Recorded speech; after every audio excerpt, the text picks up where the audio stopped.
One of the most common and contagious eye infections is called pink eye. It's important to identify the symptoms to avoid catching it and to determine what caused it. Out of the 3 types of pink eye that exist, only one is contagious, and it's caused by fungus or bacteria. The other 2 types, allergic pink eye and toxic pink eye, aren't contagious.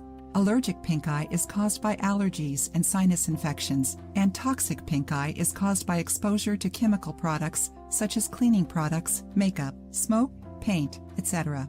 To avoid catching infectious pink eye, avoid using any of the infected person's personal objects.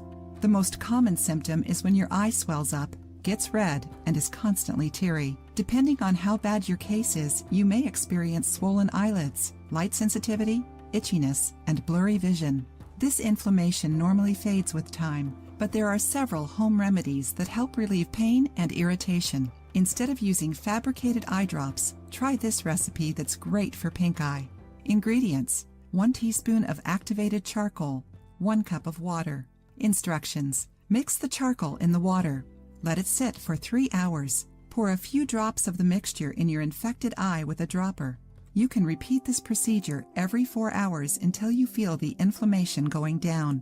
To further relieve the pain, leave the dropper full of the mixture in the refrigerator. When the mixture gets cold, it has a soothing effect on your irritated eyes. Prevention is very important, so avoid touching or scratching your eyes with your hands. If you must apply any medicines or creams, be sure to wash your hands well beforehand.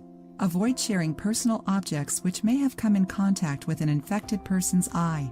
If your symptoms don't disappear or improve after a few days of this remedy, consider going to see a specialist to get a more accurate diagnosis of your symptoms. If you liked the video, give it a thumbs up and share it with your friends. For more recipes and tips, subscribe to the channel.